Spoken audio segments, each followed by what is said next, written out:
میرا دل بدل دے۔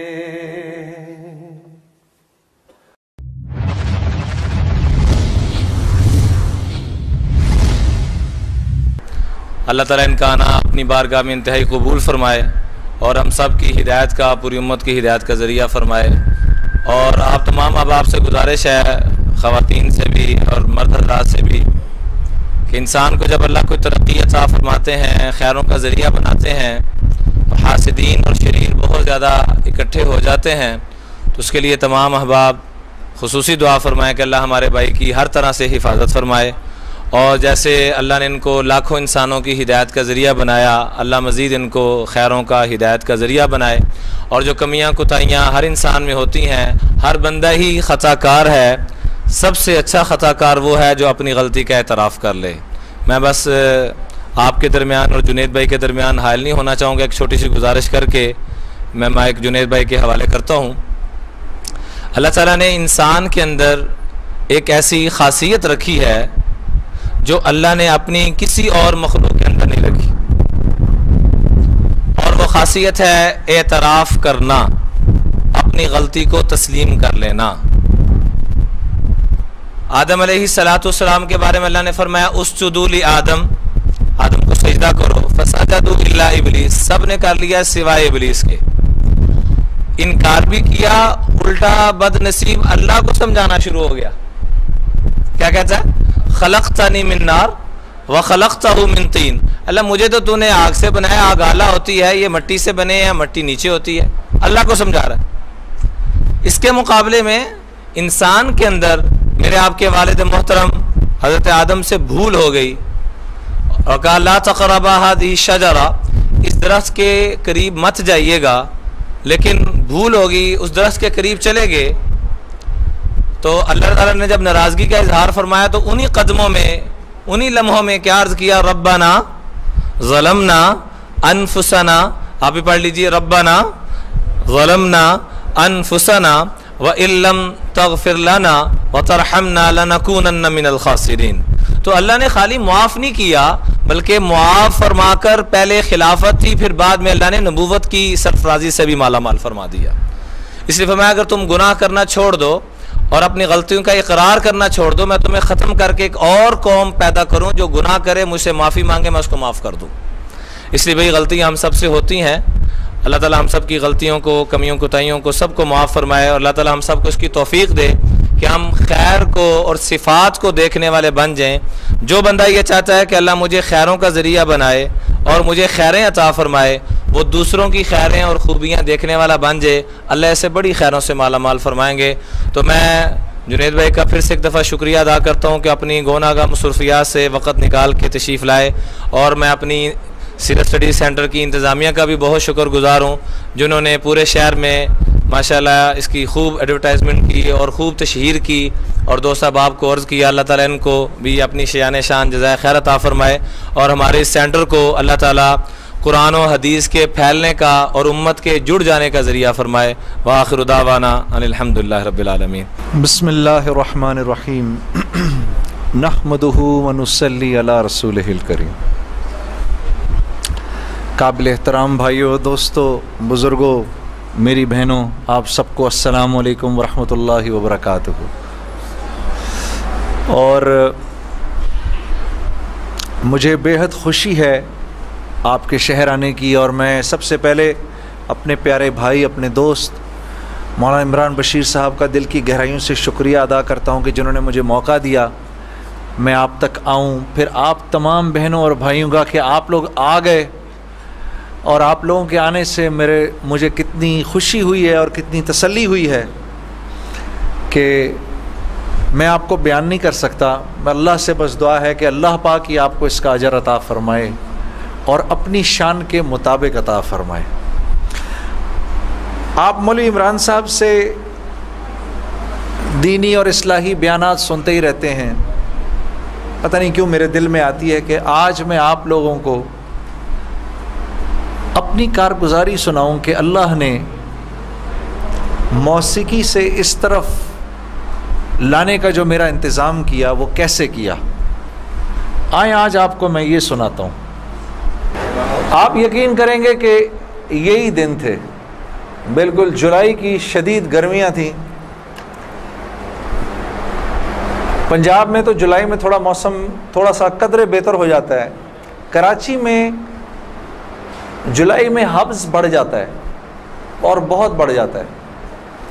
تو یہی جولائی کے دن تھے، میں گاڑی میں بیٹھا ہوا، شیشہ اس کا چڑھا ہوا تھا اور میں جا رہا تھا، تو میں نے اپنے بائیں طرف سے ایک جماعت کو گزرتے ہوئے دیکھا۔ مجھے کچھ اس طرح پتا تھا کہ یہ کچھ ایک جماعت ہے جو لوگوں کو مسجد کی طرف لے جاتی ہے اور وہ تنگ ونگ کرتی ہے، لوگوں کو گھروں سے نکال لیتی ہے، تو لوگ اس جماعت سے بھاگتے پھرتے ہیں، کچھ ایسا سنا تھا میں نے، کوئی ایک ایسی جماعت ہے۔ تو میرے دل میں یہ خیال آیا کہ دیکھو تم تو آرام سے گھر میں بیٹھے ہوئے ہو، گاڑی میں بیٹھے ہوئے ہو، اور یہ دیکھو یہ بیچارے لوگوں کو نماز کی طرف، اللہ کی طرف بلا رہے ہیں، اور ان کے کپڑے بالکل بھیگے ہوئے تھے پسینے سے، اور تم ان کے بارے میں غلط سوچ رہے ہو، ایسا نہ ہو کہ آگے جا کے تمہاری گاڑی وجے کہیں۔ تو اپنی گاڑی کو بچانے کے چکر میں نے وہاں سے یو ٹرن مارا، اور یو ٹرن مار کے میں واپس لایا، اور واپس لا کے میں نے گاڑی کو یہ جماعت کے کچھ جو ساتھی تھے ان کے آگے روک لیا، روک کے میں گاڑی سے اتر کے میں جو جماعت کا جو سب سے آگے جو تھے بزرگ تھے، میں ان کے پاس گیا اور میں نے جا کے ان سے ایسے ہاتھ ملا کر میں نے کہا جی آپ بڑا اچھا کام کریں، میرے لیے بھی دعا کریں، ایسے ہی کہہ دیا میں نے۔ تو انہوں نے میرا ہاتھ پکڑ لیا اور مجھے کہنے لگے میں آپ کے لیے ضرور دعا کروں گا۔ اب مجھے کیا پتا کہ گشت پر نکلا ہوا ہو کوئی، اور وہ گشت پہ نکلا ہوا آدمی دعا کرے، یہ کیسے ہو سکتا ہے اللہ قبول نہ کرے؟ ہو سکتا ہے اس اللہ کے ولی نے میرے لیے دعا کر دی ہو۔ اب آپ لوگ اللہ کا نظام دیکھیں میری بہنوں اور میرے بھائیوں، بہت عجیب بات ہے۔ اس جماعت میں ایک جو لڑکے تھے ان میں سے ایک نے اپنی مسجد میں جا کر بتایا تمہیں پتہ ہے آج ہمیں روکا کس نے؟ تو انہوں نے کہا بھائی کس نے روکا؟ کہا وہ سنگر نہیں ہے جنید جمشید، اس نے آج، یہ لوگ مقامی گشت کر رہے تھے، اس نے گشت کے دوران ہمیں روک لیا، اس نے ہم سے ایسے کہا بھائی ہمارے لیے دعا کرنا۔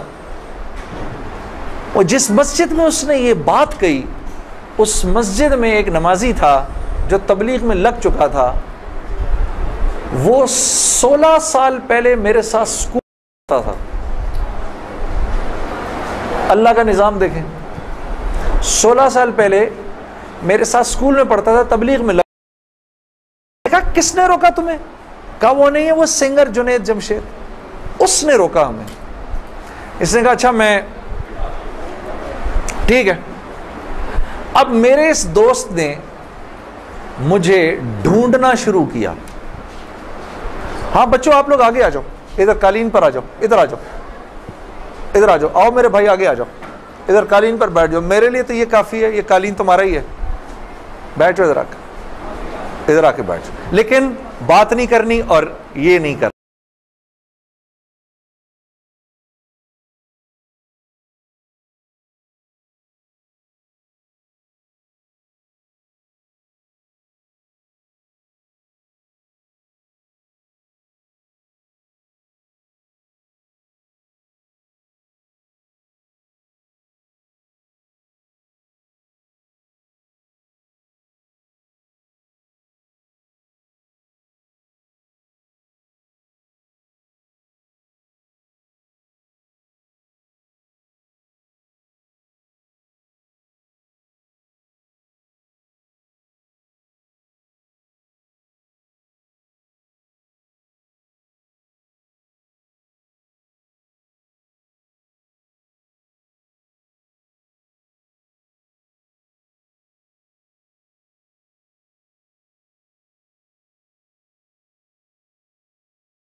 تو بعد میں میں نے ڈاکٹر صاحب سے کہا ڈاکٹر صاحب یہ جواب آپ کہاں سے لائے اتنا خوبصورت سا؟ تو مجھے کہنے لگے یار میں نہ تجھے جانتا نہ مجھے یہ پتا دل پاکستان کیا. تو جب اس نے بولا نا کہ اس نے دل پاکستان گایا تو میں نے کہا واہ واہ واہ واہ, اور میں دل میں دعا کروں یا اللہ جلدی سے صحیح جواب میرے ذہن میں ڈال, جلدی سے صحیح بات ڈال میرے ذہن میں. تو میں نے فٹ کہہ دیا. اور یہ بات میرے دوستو ہے بھی سچ کہ مسلمان کی شان یہ ہے, مسلمان جس کام کو کرتا ہے نا مسلمان اس کام میں آگے بڑھ جاتا ہے. ساری دنیا میں جن کاموں کو آپ برا کام سمجھتے ہیں نا کہ یہ برے کام ہیں, ان برے کاموں کو بھی اگر کبھی کسی مسلمان نے کیا نا تو یقین کرو غیروں سے بھی زیادہ کیا. ہاں یقین کرو, مسلمان ایک عجیب امت ہے, ہم سے بہتر کوئی نہیں. کنتم خیر امہ, بس یہ ہر لائن سے بہترین امت ہے. جس کو اللہ ہی کہہ دے تم بہترین ہو تو پھر ہمیں دوسروں سے پوچھنے کی کیا ضرورت ہے کہ ہم اچھے ہیں کہ برے ہیں. ہاں اب میں پورا دن ڈاکٹر بلند اقبال صاحب کے ساتھ پھرتا رہا.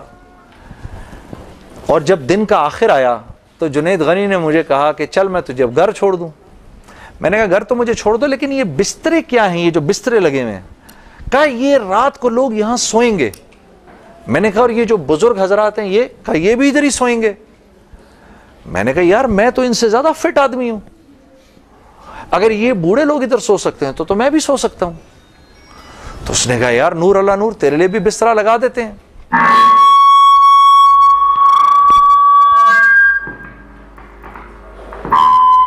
جی اب ٹھیک ہے. تو مجھے کہنے لگا تیرے لیے بھی بسترا لگا دیتے ہیں.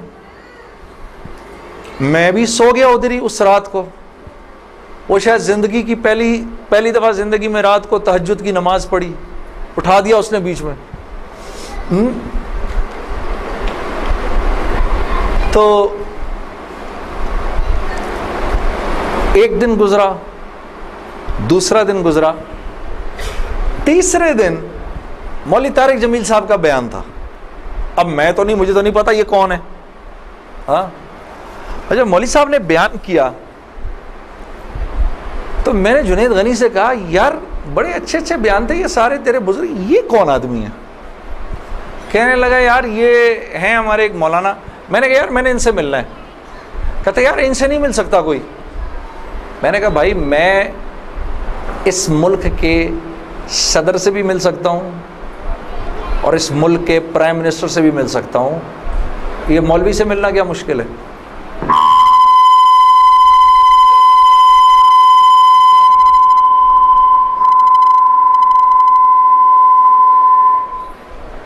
اب ٹھیک ہے, ٹھیک بہترین. تھوڑا سا اس کا گین تھوڑا کم کر دو. ٹھیک ہے. ان میں سے زیادہ تر لوگوں کو نہیں پتا کہ اس مائک سے میرا تعلق جو ہے وہ ان ساروں کی عمروں سے بھی پرانا ہے. اچھا اب ٹھیک ہے, اب ٹھیک. آپ لوگوں کو پیچھے آواز آ رہی ہے؟ بس. تو خیر میں نے اس کو کہا مجھے ملنا ہے, ہر صورت میں ملنا ہے. کہنے لگا کہ یار کس طرح کریں گے, چل میں تجھے لے کے چلتا ہوں. خیر جی ہم پورے مجمع میں سے نکلے دونوں, کرتے وہ پیچھے حضرات کے ٹینٹس لگے ہوئے تھے. کرنگی میں ہوا تھا یہ کراچی کا اجتماع. میں اور یہ بات کر رہا ہوں 1997 سپٹمبر 1997 3 سپٹمبر مجھے ابھی تک یاد ہے, میری سالگرہ تھی 3 سپٹمبر 1997. عمر بھی بتا دوں میری کیا ہو گئی تھی, معلوم ہے سب آپ کو, سب کو پتہ چلے گا 50 سال کا تو ہو ہی گیا ہوں نا میں.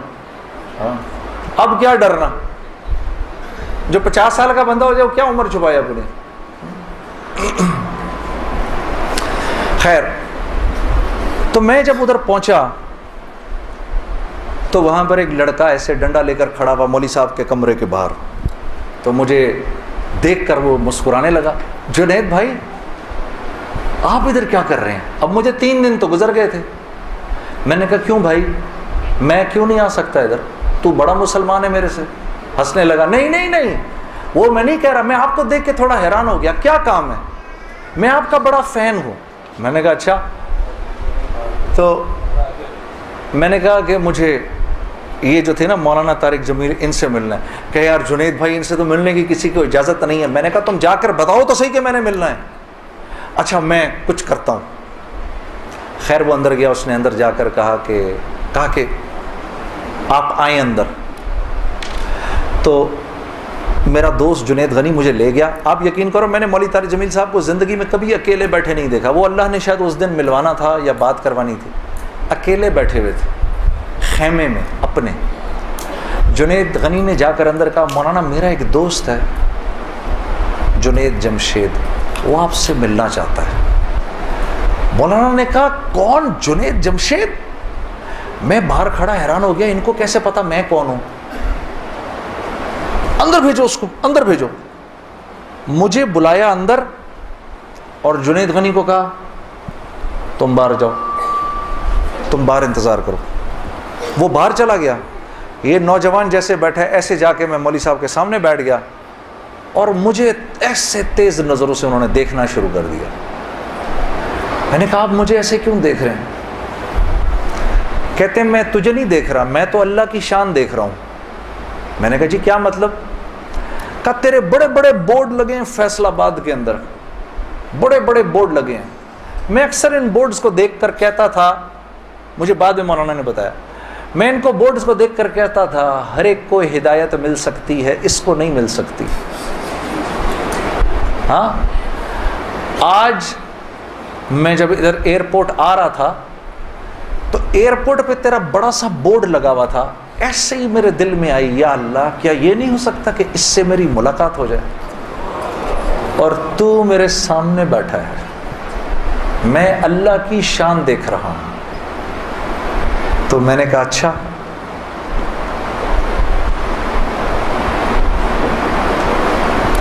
کہنے لگے دل دل پاکستان تو نے گایا ہے؟ میں نے کہا جی. میں نے کہا آپ نے سنا ہے؟ کہا نہیں سنا تو نہیں, بسوں کے پیچھے لکھا دیکھا ہے. میں نے کہا چلو یہ کسی یوں پہنچا نہ پہنچا, آئے تو صحیح برسر الزام ہی آئے. ہاں ہوٹوں پہ کبھی ان کے میرا نام ہی آئے, آئے تو صحیح برسر الزام ہی آئے. میں نے کہا چلو یوں نہیں تو یوں سے, تعارف یوں نہیں ہوا تو یوں ہو گیا, بسوں کے پیچھے تو لکھا دیکھ لیا. کوئی نہیں کوئی نہیں, ادھر سنو. اور یہ ہمارے ملک کی سوغات ہے, اس پہ گھبرانا نہیں چاہیے یار. یہ ایسے ہو جاتے ہیں ہائے یہ کیا, ارے یار کیا ہو گیا, بجلی چلی گئی نا, آ گئی. یہ تو ہمارے ملک کی سوغات ہے, اس پہ گھبرانا نہیں چاہیے. ہاں اس پہ اس لیے نہیں گھبراؤ, آپ نہیں گھبراؤ گے نا تو غیر بھی نہیں گھبرائیں گے.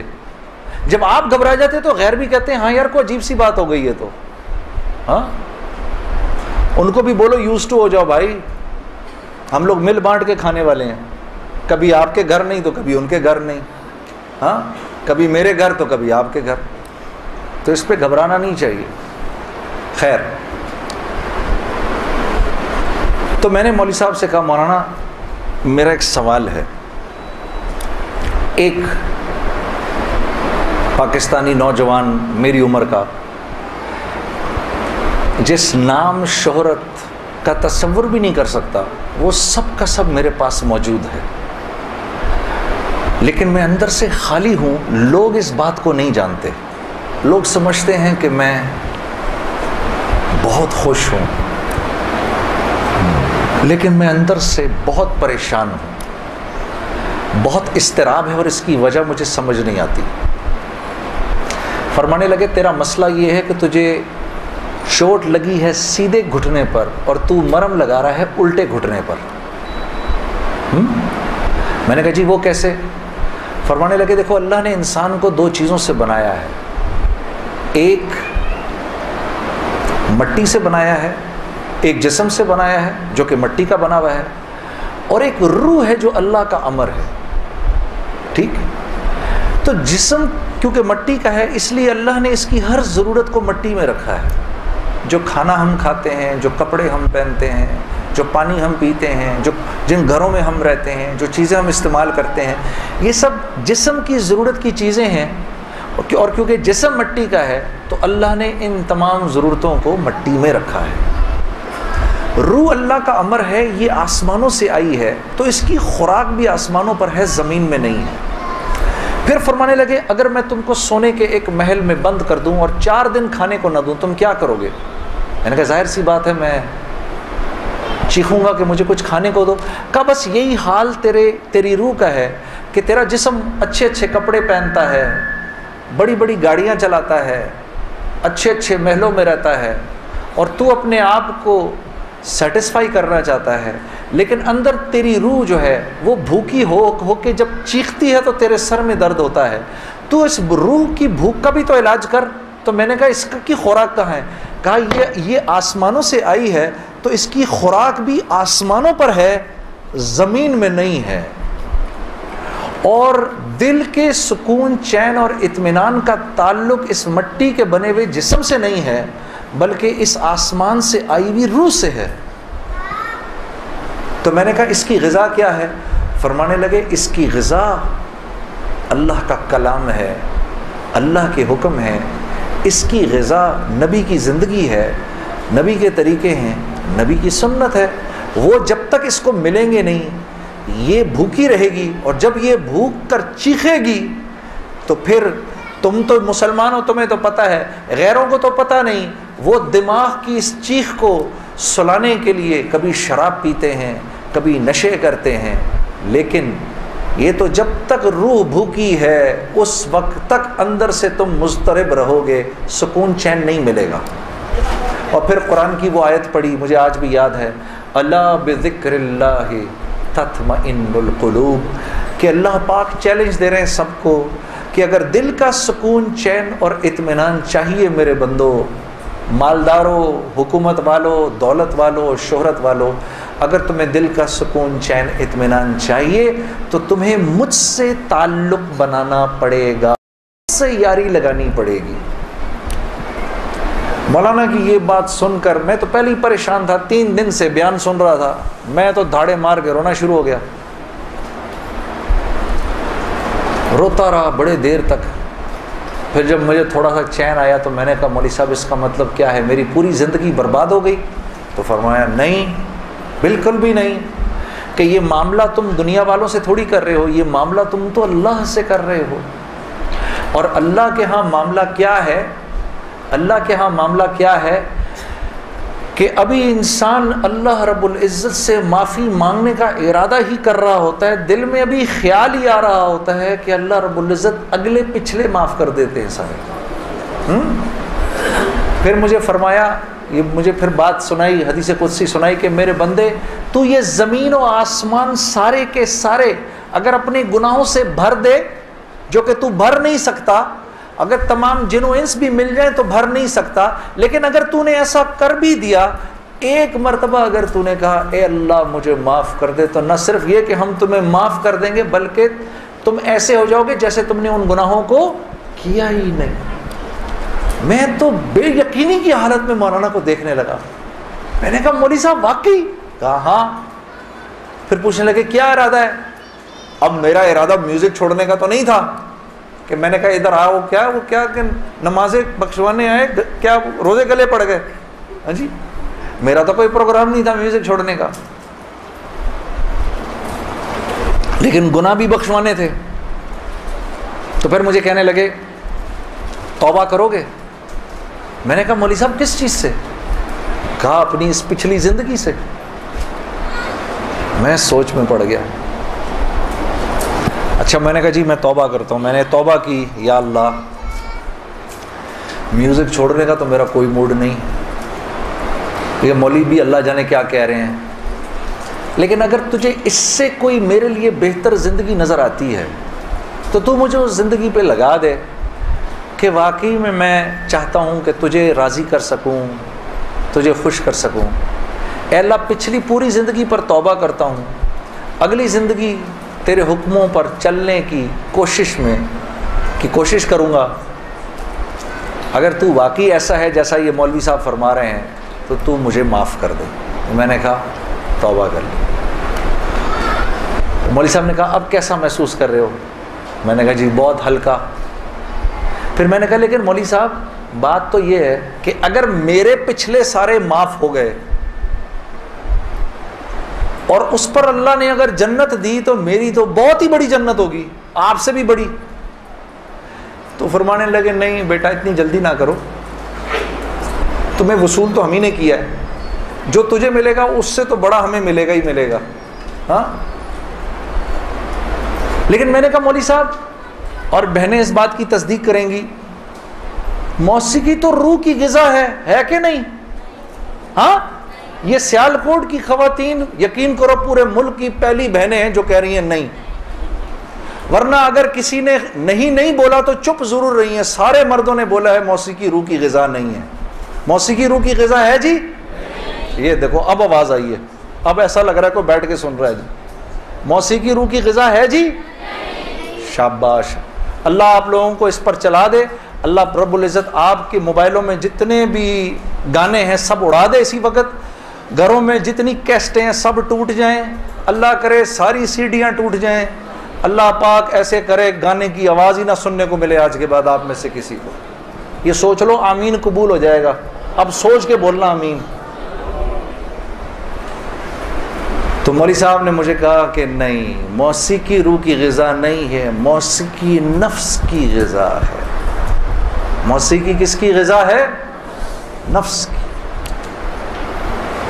یہ واقعی نفس کی غذا ہے, اور یہ ایسا زہر ہے, ایسا زہر ہے, یہ جب اندر جاتا ہے تو پتہ ہی نہیں چلتا کہ نقصان کتنا کر گیا ہے. ٹرائی نہ کرنا, لیکن آپ کہیں جا کر اللہ کی بات سنیں, اس کے بعد جا کر 5 منٹ کا گانا سنیں, ساری صفائی ہو جائے گی, سب اندر ساری صفائی ہو جائے گی. میں یہ نہیں کہ بعد میں مجھ سے لوگ پوچھتے ہیں حلال ہے حرام ہے, اس کے لیے تو یہ مولوی بیٹھے ہوئے ہیں نا, ان سے پوچھو. میں آپ کو وہ بتا رہا ہوں جو ہوتا ہے, میں آپ کو وہ بتا رہا ہوں جو ہوتا ہے, کہ یہ انسان کو بے باک کر دیتی ہے. مجھ سے کسی نے پوچھا میں اپنے ملک کے لیے گانا, میں کبھی اپنے ملک کے لیے گانا وہ ایک اور چیز ہے. میں ان گانوں کی بات کر رہا ہوں جن کو عام طور پہ لوگ سن رہے ہوتے ہیں بازاروں میں, ہاں, اور پھر کہتے ہیں اس کے سننے میں کیا ہے. ارے یار میں کیا بتاؤں آپ کو کیا ہے, خدا کی قسم اگر وہ زندگی اس زندگی سے بہتر ہوتی مجھے کیا تکلیف تھی. مجھے ایک ساتھی کہنے لگا اب تو آپ کے لیے اس زندگی کی طرف جانا بڑا مشکل ہے. میں نے کہا کوئی مشکل نہیں, گلا تو وہیں کا وہیں ہے, گا سکتے ہیں, لیکن اب اس زندگی کی طرف جانے سے بہتر لگتا ہے کہ میں آگ میں چھلانگ مار دوں, کہ وہ اس قدر خطرناک زندگی, وہ اتنی ایک, یقین کرو پوری, صرف گانا نہیں ہوتا, وہ ایک پوری زندگی ہے. وہ ایک پوری زندگی کا نام, جیسے یہ ایک پوری زندگی کا نام ہے نا, صرف دعوت کے 2 بول نہیں ہیں. ہاں میرے دوست مجھ سے لڑتے تھے, یار تو ادھر گانا گا ادھر جا کے اذان دے دے. ارے میں نے کہا نہیں ہوتا ایسے نہیں ہوتا بھائی. گانا گانے والے کو تو اذان کی آواز سے نعوذ باللہ نعوذ باللہ نعوذ باللہ کراہیت آتی ہے, کراہیت آتی ہے. مجھے یاد ہے ہم کانسرٹ کر رہے ہوتے تھے اور مغرب کی اذان اگر ہوتی تھی, یقین کرو وہ, کیونکہ وہ تو دعوت کے بول ہیں نا, ادھر تو ایک غلط کام ہو رہا ہے نا, وہ تو دعوت کے بول ہیں. وہ دعوت کے بول جب ہمیں سنائی دیتے تھے تو وہ ہمارے سینے کو پھاڑ کے نکل جاتے تھے. ایسے تھوڑی ہوتا ہے, یہ کوئی کھیل مذاق ہے کیا, یا یہ کوئی ٹی وی کا پروگرام ہے کہ جس میں ایکٹنگ ہو رہی ہے کہ نہیں بھئی ادھر جا کر اذان دے دی, ادھر جا کے گانا گا دی, ادھر جا کے اذان دے دی. ایسے نہیں ہوتا. اور پھر اللہ کے نیکی کے کام کرنے کی تو اللہ کی طرف سے توفیق ملتی ہے میرے دوستوں. ہاں عمل صالح کرنے کی تو توفیق ملتی ہے. یہ ایسی تھوڑی کو میرا مطلب ہے خالہ جی کا کھیل ہے کہ 95% نماز نہیں پڑھ رہا اور 5% نماز پڑھ رہا ہے. کیوں ہے ایسا؟ سب کیوں نہیں پڑھ رہے؟ من جانب اللہ توفیق ملتی ہے۔ خیر جی میں کھڑا ہوا، میں نے کہا اچھا مولانا آپ سے وعدہ تو کر لیا۔ میرے دوستو میں باہر نکلا سوچتا ہوا، میرے اندر آپ یقین کرو ایک تلاطم برپا ہو گیا، ہاں ایسی میرے اندر ایک خیر و شر کی نا جنگ شروع ہو گئی، ایسے کر کے ایسی جنگ راتوں کو اٹھ جاتا تھا میں، اور پوری رات بیٹھا رہتا تھا، ایسے جانماز کھول کے میں بیٹھ جاتا تھا، سوچتا رہتا تھا میں کیا کرنے لگا ہوں۔ ایک لمحے خیال آتا تھا نہیں بڑی نیکی کا کام کر رہا ہے تو لوگوں میں محبتیں پھیلا رہا ہے، لوگ خوش ہو رہے ہیں۔ دوسری طرف خیال آتا تھا یار کیا یہ اللہ رسول کو یہ بات منظور ہے، ان کو پسند ہے، میں کیا کر رہا ہوں۔ پھر یہ خیال آئے ارے نہیں ان مولویوں کی نہ سننا، پھر یہ خیال آئے۔ یاد رکھنا آپ کو میں ایک دو چار وہ باتیں بتا رہا ہوں جو میرے پہ گزری، یہ میں گر کی باتیں بتا رہا ہوں آپ کو۔ جب شیطان اپنا چکر چلائے گا نا دو باتیں کرنے کو کہے گا، یاد رکھنا۔ پہلی بات یار یہ تبلیغ والوں سے اب ملنا مت، مولانا سے بات نہ کرنا، ملنا مت۔ دوسری مسجد میں نہ جانا، دو کام نہ کرنا کبھی، ایک تبلیغ والوں سے ملنا مت، ایک مسجد میں نہ جانا۔ اور بہنوں یہی تمہارے ساتھ ہوگا، وہ جو ہے نا وہ اپنا تبلیغی ساتھی اس کی بیوی، اب اس کو فون نہ کرنا آئندہ، ٹھیک ہے، اس کے گھر نہ جانا، اب تعلیم میں نہ جانا، کیونکہ اس کو پتا ہے یہ وہاں گئی اور عورت کا دل تو مرد سے 10 گنا زیادہ جلدی اللہ کی بات کو لے لیتا ہے، ہاں فوراً۔ میں واپس آ کے بیوی کو کارگزاری سناتا تھا تو میں اس کی حالت بدلی بھی دیکھتا تھا، حالانکہ وہ نہ مسجد آئی نہ اس نے وہ اعمال ہوتے دیکھے۔ اس لیے میں آپ کو بتا رہا ہوں بھائی جب آپ نکلا کرو گھر واپس آ کر بیوی کو سب بتایا کرو ہم نے کیا کیا۔ وہ جذبات بنتے ہیں گھر والی کے، اور جب گھر والی کے جذبات بنتے ہیں تو پھر بچوں کی صحیح تربیت شروع ہوتی ہے۔ دین ان کی زندگی میں آیا تو گھر کے اندر آ گیا، جب تک آپ کی زندگی میں ہے گھر سے باہر ہے، گھر والی کی زندگی میں آ گیا گھر کے اندر آ گیا۔ تو میں آہستہ آہستہ آہستہ آہستہ آہستہ آہستہ جو بھی 3 دن میں سنتا تھا آ کر گھر والی کو عائشہ کو بتاتا تھا، عائشہ آج یہ سنا، آج یہ سنا، آج یہ سنا، کرتے کرتے آہستہ آہستہ پھر میں نے اپنی ماں کو بتانا شروع کیا، مرحومہ کو۔ اللہ کی شان، میں آج بھی اللہ کا شکر کرتا ہوں، مجھے موقع محل نہیں تو میں آپ کو کبھی بتاؤں جب میری ماں کا انتقال ہوا تو کیسے ہوا۔ میرے دل کی دعا ہے اللہ ہر عورت کو دنیا سے ایسے لے کے جائے جیسے ہماری والدہ گئیں۔ تو وہ میں اپنی ماں کو بتاتا تھا، میری ماں بھی ایک دم اس نے بھی جلدی جلدی لینا شروع کر دیا، کرتے کرتے میری ماں ہم سب گھر کی خواتین میں سب سے پہلے میری والدہ پردے میں آ گئیں فوراً۔ اور مولوی صاحب کہہ رہے ہیں ان کے انتقال کا بتائیں، میں ضرور بتاؤں گا آپ کو، مختصراً بتاتا ہوں۔ میری ساؤتھ افریقہ کی تشکیل تھی، پیچھے والدہ کی طبیعت بہت خراب ہو گئی، مجھے بھائی نے بولا جنید بھائی آ جائیں واپس کیونکہ امی جا رہی ہیں، امی نے اب نہیں رکنا۔ تو میں نے ساتھیوں سے کہا، انہوں نے کہا یار چلے جاؤ کیا فرق پڑتا ہے، یہ پھر یاد کرو گے ساری زندگی۔ اب میں سوچتا رہا، اب میں نے امی کو فون کیا، میں نے کہا اماں آ جاؤں، کہا نہیں ہرگز نہیں آنا۔ تو میں نے کہا کیوں؟ تو کہنے لگی اگر میرا انتقال ہوا تو میں کتنی خوش قسمت ہوں کہ میں اللہ کو بتاؤں گی کہ جب میرا انتقال ہوا تو میرا بیٹا تیرے راستے میں تھا، تو تم مت آؤ، مجھے کچھ نہیں ہوگا، اور اگر ہو گیا تو اس کو اللہ کی مرضی سمجھ رہا، بس میرے لیے تم دعا کرنا۔ اللہ کی شان، امی کا انتقال نہیں ہوا اس میرے 40 دنوں بعد میں واپس آیا تو بہت خوش ہوئی، گلے لگایا، کہا دیکھو میں نے کہا تھا اللہ نے مجھے زندہ رکھا جب تک کہ تم نہیں آتے واپس۔ پھر میری حضرات نے 10 دن کی اور تشکیل کر دی کینیڈا کی، تو میں نے کہا اماں پھر 10 دن کے لیے بھیج رہے ہیں، جاؤں نہیں جاؤں؟ نہیں چلے جاؤ نا، تو بالکل ٹھیک ہوں۔ میں نے کہا جی ٹھیک ہے۔ میں جس دن گیا ہوں اس دن ہم ٹورانٹو میں مرکز میں بیٹھے ہوئے تھے، تو وہ پوری ٹورانٹو کی شورا سامنے بیٹھی ہوئی تھی، میرا بیان تھا۔ بیان کے دوران ایسے موبائل پڑا ہوتا ہے، میں نے رکھا ہوا تھا کہ بہن کو بولا ہوا تھا کہ اگر اماں کو کچھ ہو مجھے فوراً بتا دینا۔ میرا موبائل بند ہو گیا، میں سمجھا خراب ہو گیا، اب وہ چلے ہی نہ کسی طرح سے۔ خیر میں نے اس کو چھوڑے رکھا، میں بات کرتا رہا۔ اس کو نہ چھیڑیں، پر چھوڑ دیں اس کو. تو میں نے اس وقت جب میں عشاء کی نماز پہ کھڑا ہوا تو پیچھے سے ساتھیوں نے آ کے بتایا کہ والدہ کا انتقال ہو گیا. میں نے بہن کو فون کیا، کیا ہوا؟ کہتی ہے کہ ابھی فجر کی ہم نے نمازیں پڑھی ہیں، فجر سے تھوڑا سا پہلے انتقال ہوا ہے، اور 2-2:30 بجے اس امی نے بلایا میری بیوی کو، اور میری بیوی کو بلا کے بولا کہ بیٹا دیکھو، میں نے تو ساری زندگی تمہیں بیٹی کی طرح رکھا، لیکن میں ساس ہوں، کمی بیشی ہو سکتی ہے، تو اگر کچھ ایسی ہوئی ہو تو مجھے معاف کر دینا. تو میری وائف نے کہا امی آپ کیسی باتیں کر رہی ہیں، مجھے تو کبھی خیال بھی نہیں آیا اس بات کا. ہاں آپ نے مجھے اس سے کم سمجھا ہی نہیں. پھر میری بہن سے کہا کہ تم بیٹا مجھے لگتا ہے میں آج چلی جاؤں گی، مجھے سورہ یاسین سناؤ. تو میری بہن نے ان کو سورہ یاسین سنائی. تو میری بہن کہتی ہے کہ آنکھیں بند کر کے لیٹ گئیں اور مجھ سے کہا کہ اب سورہ رحمان سناؤ.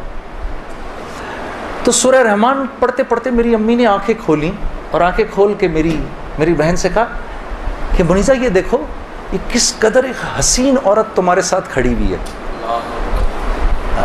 ذرا اپنے اس طرف دیکھو کتنی حسین عورت کھڑی ہے تمہارے ساتھ، بیٹا یہ مجھے لینے آئی ہے.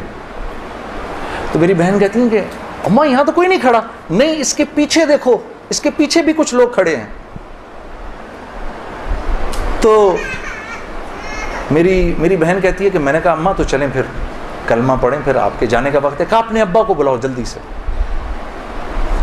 تو میرے ابا آئے اور میرے ابا کو کہا کہ دیکھیں میں نے ساری زندگی آپ کی عزت کا خیال رکھا، میرے لیے بس وہ نمبر 1 چیز تھی، اس میں اگر کوئی کمی بیشی ہوئی ہو تو مجھے معاف کر دیجیے گا. میں اب جا رہی ہوں. کلمہ پڑھا اور آنکھیں بند کر لی، بس اس طرح گئیں وہ. ہاں اللہ پاک ہر عورت کو ایسے جانے کی توفیق عطا فرمائے دنیا سے. ہمیں سب کو اللہ پاک ایک خوبصورت موت عطا فرمائے کہ ہم دنیا میں ایک خوبصورت موت ہی تو کمانے آئے ہیں. ہاں کہ جب ہم یہاں سے جائیں، میری اللہ سے دعا ہے یا اللہ اس مجمع میں جتنے مرد اور عورت بیٹھے ہیں جب اس دنیا سے جائیں تو یا اللہ وہ ان کی زندگی کا سب سے خوبصورت دن ہو. ہاں خیر میرے دوستو، یہ تبلیغ کے کام میں گرتا پڑتا جو بھی تھا. مولوی عمران سے میری اسی وقت دوستی ہو گئی. اس کی اس وقت شادی بھی نہیں ہوئی تھی، اس کی داڑھی بھی تھوڑی تھوڑی نکلی ہوئی تھی. یہ مرکز میں مجھے نظر آتا تھا، بہت پیارا سا نوجوان. اس کو بھی میرے سے تھوڑی سی محبت ہو گئی، میری بھی اس سے محبت ہو گئی.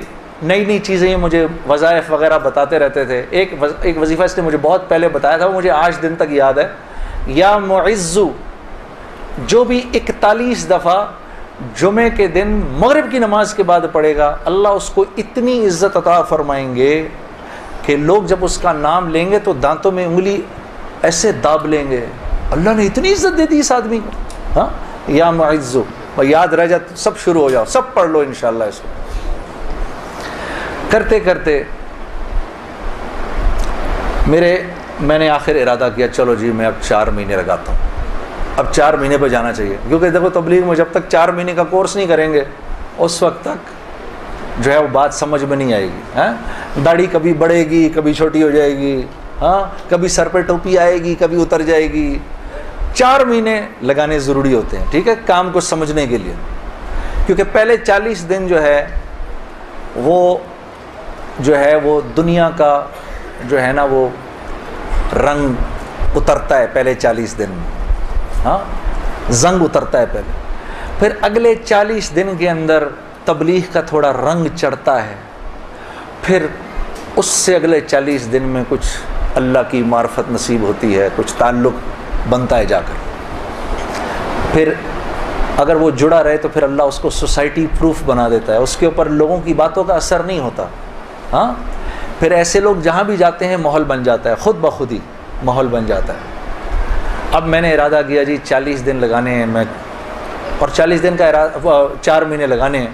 میں نے اپنے دوست کے ساتھ مل کے ارادہ کر لیا.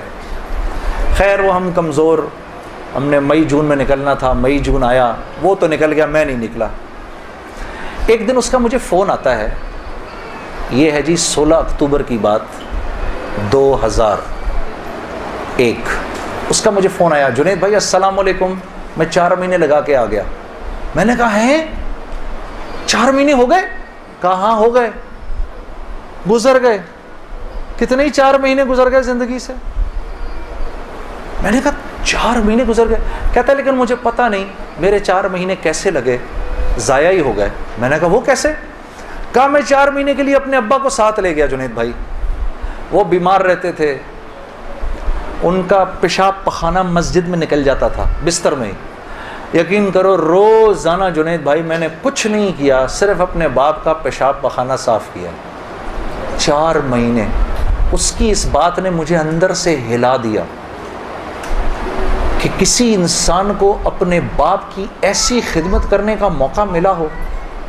ہاں، اور کہتا ہے پتہ نہیں میرے 4 مہینے تو کیا ہی لگے، میں تو سارا وقت باپ کی خدمت ہی کرتا رہا 4 مہینے۔ اور 4 مہینے کے بعد وہ آیا ہے اور اس کے باپ نے اس کو گلے لگا کے بولا بیٹا تیری وجہ سے میرے 4 مہینے لگ گئے۔ 2 دن بعد باپ کا انتقال ہو گیا، ہم خود جنازے میں تھے 2 دن۔ میں نے ارادہ کر لیا جی میں جا رہا ہوں 4 مہینے کے لیے۔ بیوی کے پاس گیا، میں نے بولا سنو میں 4 مہینے کے لیے جا رہا ہوں۔ کہتی ہے کب؟ میں نے کہا کل۔ کہتی ہے آپ جائیں میں پیچھے سے زہر کھا لوں گی۔ میں نے کہا میں پانی پی لوں ذرا ایک سیکنڈ۔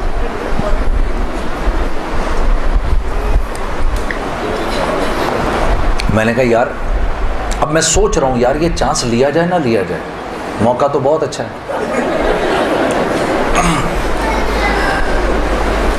میں نے مولوی طارق جمیل صاحب کو فون کیا، میں نے کہا مولوی صاحب بیوی کہہ رہی ہے میں نے 4 مہینے کے لیے جانا ہے، تو اگر تو گیا تو میں زہر کھا لوں گی۔ کہتے ہیں یار میرا 30 سال کا تجربہ، یہ اتنی بیوقوف نہیں ہے ان میں سے کوئی بھی، تو ایسے کر آج رات کو کھانے کے وقت نا ایک نوالا توڑ کے اس کے منہ میں ڈال دے۔ میں نے کہا مولوی صاحب یعنی میری بیوی نوالا توڑ کے میرے منہ میں ڈالے؟ نہیں، تو نوالا توڑ کے اس کے منہ میں ڈال۔ اب یار دیکھو میرے والد صاحب ہیں پٹھان، ماں ہندوستانی ہے، والد صاحب تو پٹھان ہے۔ اب پٹھان اپنی بیوی کے منہ میں نوالا ڈالے؟ ہاں ویسے ہی ایک شرم آتی ہے اتنی، لیکن ہم ویسے ہی کہ شرم آ رہی ہے۔ میں کہا کس طرح کروں گا میں؟ اب ہم بیٹھے ہوئے میں کھانے پہ بیٹھے، مجھ سے کہہ رہی ہے آپ کھا کیوں نہیں رہے؟ میں نے کہا کھاتا ہوں۔ آخر میں نے دعا پڑھی، جل تو جلال تو صاحب کمال تو، آئی بلا کو ٹال تو، نوالا بنا کے بیوی کے منہ میں ڈال دیا۔ وہ ایسے جھیپ سی گئی۔ یہ کس نے سکھایا آپ کو؟ میں نے کہا مولوی طارق جمیل صاحب نے۔ مجھے تو پہلے ہی پتا تھا کہ یہ ہونا کچھ نہیں اس سے۔ کہتی ہے ویسے آپ کی پوری تبلیغ میں نا ایک وہی آدمی ٹھیک ہے، کام کیا ہے آپ کو؟ میں نے کہا یار مجھے جانے دے 4 مہینے کے لیے۔ پھر میری بیوی نے میرا بیگ بنایا 4 مہینے کے لیے، اور اس اللہ کی بندی کے لگے 4 مہینے، میرے تو نہیں لگے، میں تو دنیا بھر میں گھومتا رہا۔ اس نے میرا بیگ بنایا، اس نے میرے بچوں کو دیکھا، ہم اس وقت ایک ہی گھر میں رہتے تھے سارے، میرے ماں باپ کی خدمت اس نے کی، اس نے دیکھا ان کو، گھر کی بڑی تھی وہ، بڑی بھابھی تھی، باقیوں کو بھی اس نے دیکھا۔ پیسے میرے پاس نہیں تھے کیونکہ میں تو کاروباری چھوڑ دیا تھا، پیسے بھی نہیں تھے۔ میں نے اس سے پوچھا بھی نہیں عائشہ تو کیسے چلائے گی یہ سب کچھ؟ اللہ جانے اس نے کیسے چلایا، اللہ اس کو جزائے خیر دے، اللہ اسے خوش رکھے۔ اور میرے 4 ماہ لگ گئے، اس طرح لگے۔ تو گھر والی کا ذہن بنے گا نا تو کام بنیں گے، اور اگر گھر والی کا ذہن نہیں بنے گا تو کام نہیں بنیں گے، خراب ہو جائیں گے۔ کیونکہ یہ دعوت کی لائن ایک ایسی لائن ہے جس میں اللہ نے عورت اور مرد کو ساتھ ساتھ رکھا ہے، باقی معاملات میں عورت کو پابند کیا ہے شوہر کے مشورے سے، کہ شوہر کے مشورے سے کرو باقی سارے کام۔ الرجال قوامون علی النساء، پوچھ کے کرو، مشورے سے کرو۔ دعوت میں برابر کے ہو تم لوگ، بلکہ حضرت خدیجۃ الکبریٰ کی کتنی بڑی وجہ بنی رسول اللہ صلی اللہ علیہ وسلم کی تقویت کے لیے. حضرت خدیجہ الکبریٰ کتنی بڑی تقویت بنی کہ فرمایا کہ میں پتہ نہیں کتنی بڑی، میرے پہ چادر ڈال دو، چادر ڈال دو. یا رسول اللہ آپ گھبرائیے نہیں، آپ تو لوگوں کو کھانا کھلاتے ہیں، غریبوں کے ساتھ نیکیاں کرتے ہیں، ہاں آپ تو ضعیفوں اور مساکین کا خیال رکھتے ہیں، ان کی پاسداری کرتے ہیں، اللہ آپ کو ضائع نہیں کرے گا. ہاں تو اور ساری زندگی اور سارا مال، اپنا جتنا مال تھا وہ سارا کا سارا رسول اللہ صلی اللہ علیہ وسلم کے اس کام کے لیے لگا دیا. ویسے میں علماء کرام فرماتے ہیں، یہاں چھوٹا سا ایک نقطہ آپ کو بیان کرتا چلوں. علماء فرماتے ہیں کہ 2 خواتین دنیا کی سب سے ذہین ترین خواتین تھیں. ایک حضرت آسیہ علیہ السلام جو فرعون کی بیوی تھیں، اور دوسری حضرت خدیجہ الکبریٰ رضی اللہ تعالی عنہا. یہ 2 سب سے انٹیلیجنٹ خواتین تھیں اپنے وقت کی. کیسے بھلا؟ کہ حضرت آسیہ کے اوپر جب فرعون نے وہ پتھر رکھے، مجھے خدا مانو، انکار کر دیا، اور جب آپ دنیا سے جانے لگیں تو آپ نے جاتے جاتے اپنے ایمان کو بچانے کے لیے اللہ سے وہ خوبصورت دعا کی. ضرب اللہ مثلا للذین آمنوا امرأۃ فرعون. اے میرے نبی قصہ سنائیے اپنی امت کی خواتین کو فرعون کی بیوی کا، کہ جب وہ دنیا سے جانے لگی، قالت رب ابن لی عندک بیتا فی الجنہ. اے اللہ تو مجھے جنت میں جگہ تو دے، وہ تو دے گا اب مجھے انشاءاللہ، لیکن اپنے قریب دینا. وہ جنت دینا مجھے جو تیرے قریب ہو. بس اب میں بہت تھک گئی ہوں، ان ظالموں سے مجھے نجات دلا. تو رسول اللہ صلی اللہ علیہ وسلم نے حضرت خدیجہ الکبریٰ سے فرمایا جب وہ جانے لگی دنیا سے کہ جب جنت میں جاؤ تو اپنی سوکن کو میرا سلام کہنا. کہا یا رسول اللہ میری تو کوئی سوکن نہیں. کہا نہیں، اللہ نے تجھ سے پہلے میرا نکاح آسیہ سے کر دیا تھا. ہاں تو اللہ کے قریب، سب سے قریب، اللہ رب العزت کے سب سے قریب کس کی جنت ہے؟ اور دوسری حضرت خدیجہ الکبریٰ کہ احساس ہو گیا تھا کہ میرا شوہر جو ہے وہ سچا نبی ہے. آپ چاہتی تھیں کہ قیامت تک جتنے انسان اس دنیا میں آئیں ان کی نیکیوں میں میرا اجر ضرور ہو. تو سارا مال لگا دیا، ہاں کہ سیالکوٹ کے لوگ آج جو عشاء کی نماز پڑھیں، اے اللہ مجھے اپنا اجر اس میں بھی چاہیے. تو یہ 2 most intelligent women of their times. تو جب مال خرچ کرو میری بہنوں، اللہ نے آپ کو بڑے دل دیے ہیں، یہ سوچ کے خرچ کرو یا اللہ یا اللہ یہ جو مال میں دے رہی ہوں اس سے کوئی حافظ قرآن پروان پڑ جائے، کوئی حافظ پروان چڑھے، کیا پتہ میری بہن اس کے ہاتھ پر اللہ نے ہزاروں کی ہدایت لکھی ہو، قیامت کے دن پتہ نہیں کتنا بڑا اجر ملے. خیر میرے دوستو، اسی طرح سے وقت چلتا رہا. میری زندگی کے 5 سال گزر گئے اسی ٹکر میں کہ 5 سال کے بعد میں نے ارادہ کیا، جس دن مولوی صاحب کو ملا نا اس کے بعد کہ یہ 5 سال ہیں گزر گئے، میں نے یہ فیصلہ کیا کہ آج کے بعد نہیں گاؤں گا، آج کے بعد نہیں گاؤں گا. تو مجھے فون کس کا آتا ہے؟ ملٹری سیکٹری ہیں جمالی صاحب کے. وہ سر جمالی صاحب ہمارے وزیر اعظم تھے، 2002 کی بات کر رہا ہوں، 2003 کی بات کر رہا ہوں. جمالی صاحب کا فون آتا ہے، ان کے ملٹری سیکٹری کا. وہ آپ نے دل دل پاکستان گانا ہے، وہ پنڈی میں وہ مادر ملت ٹرین لانچ ہو رہی تھی ریلوے اسٹیشن کے اوپر، اس کی پہلی وہ تھی. میں نے کہا سر میں تو توبہ کر چکا ہوں، میں تو اب نہیں گاؤں گا. تو انہوں نے کہا جی وہ پرائم منسٹر صاحب آپ سے خود بات کرنا چاہتے ہیں. تو پرائم منسٹر صاحب بڑے پیارے بہت نفیس جمالی صاحب ایک دم کہنے لگے جنید صاحب وہ بے نظیر بھٹو صاحبہ کا ٹائم آیا تو آپ نے گایا، نواز شریف صاحب کا ٹائم آیا آپ نے گایا، اب جب ہمارا ٹائم آیا تو آپ نے توبہ کر لی. میں نے کہا سر ضرور گاؤں گا لیکن میری ایک شرط ہے. جی فرمائیے. میں نے کہا وہاں میں اعلان کروں گا کہ آج آخری بار گا رہا ہوں, آپ کو منظور ہے؟ ہاں جی مجھے منظور ہے. ان کے ساتھ آئے ہوئے تھے وہ انفارمیشن منسٹر اپنے شیخ رشید صاحب, اس وقت انفارمیشن منسٹر تھے. شیخ رشید صاحب کا چلہ لگا ہوا ہے بائی دا وے, اور ان کا چلہ 1970s میں لگا ہوا ہے. اگر کبھی ان کے چلے کی کارگزاری سنیں بڑا ایمان بڑھتا ہے. وہ اس وقت کے رائے کے قصے سناتے ہیں جب رائے میں ہم بیٹھے ہوئے ہوتے تھے اور ٹرین سامنے سے نظر آتی تھی. مجھے وہ اس وقت کے قصے سناتے ہیں اپنے. اللہ نے شیخ رشید صاحب سے دعوت کی لائن کے بڑے خیر کے کام لیے. آپ کو پتہ ہے ایک مرتبہ اسلام آباد میں اجازت نہیں مل رہی تھی اجتماع کی اجازت نہیں مل رہی تھی. ایک دفعہ حالات خراب تھے, اللہ نے یہ کام ان سے لیا. یہ گئے اس وقت کے پریزیڈنٹ صاحب کے پاس, پریزیڈنٹ مشرف صاحب کے پاس. میں گارنٹی لیتا ہوں انشاءاللہ کچھ نہیں ہوگا سر, ان کو کرنے دیں. میں نے کہا سر آپ نے تو ایک ہی دفعہ ایسا چھکا مارا ہے, پتہ نہیں کتنا بڑا اجر ملا ہوگا. 3 لاکھ بندہ جمع ہوا, 3 دن اللہ کی بات ہوئی, وہاں کیا کیا بات ہوئی, سینکڑوں جماعتیں نکل گئی, سب آپ کے کھاتے کے اندر.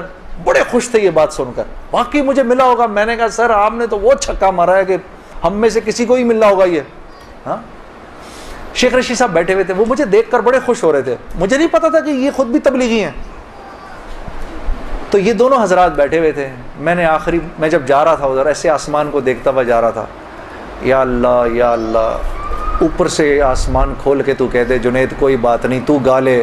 میں زندگی بھر مولوی عمران بشیر, طارق جمیل صاحب کسی کی نہیں سننی میں نے. اس کے بعد ایک مرتبہ کہہ دے. میرے دوستو یقین کرو آسمان نہیں کھلا, اور میں ریلوے اسٹیشن پہنچ گیا. وہاں جا کر جی ہم نے آخری مرتبہ دل پاکستان گایا اور واپس آ گیا. زندگی اب تو 8:45 بج گئے, چلو اب بات یہاں تک ہی رکھتے ہیں, اللہ آپ لوگوں کا بیٹھنا قبول کرے. اصل حالات اس کے بعد شروع ہوئے, جو بڑے حالات آئے نا وہ پھر کبھی آؤں گا تو سنا دوں گا. آج جی بالکل سناؤں گا نعت آپ کو, اسی لیے مجھے خیال آیا 8:45 ہو رہے ہیں تو اب بہنوں اور بھائیوں کو نعت سنا دوں. اور یار وہ سنو, وہ میں نے بیچ میں ایک بات بولی ہے نا وہ کہ بیوی میں میرے منہ سے نکلا نا بھی, اب تو آج کل تو بڑا ڈر لگتا ہے نا. ہاں میں آپ لوگوں سے نہیں, یہ جب جائے گا نا نیٹ کے اوپر, ہاں آج کل تو تمہارے بھائی کے بڑی جان کے دشمن ہوئے ہیں لوگ. اچھا اور پتہ ہے دشمنی بھی دیکھو یار, دشمنی بھی وہ کر رہا ہے جس کے لیے بول رہا ہوں میں, وہ کر رہے ہیں. میں تو ہمیشہ بات کی ہے تو عورت کی حرمت کی بات کی ہے کہ اللہ نے محمد صلی اللہ علیہ وسلم نے اس امت کی عورتوں کو یہاں رکھا ہے, یہاں مردوں سے اوپر رکھا ہے. ہاں عزت دی ہے تو اس دین نے دی ہے بھائی. ہاں میں تو ان کی حرمت کی جب بات کرتا ہوں, یہ میں جانتا ہوں کہ ہماری خواتین کا ایک بہت بڑا حصہ ہے جو دل سے اس بات پر میری عزت کرتا ہے, اس بات کو میں جانتا ہوں. لیکن جن کو یہ بات چبھتی ہے جا کر, دعوت کا بول ہر ایک تھوڑی قبول کر لیتا ہے.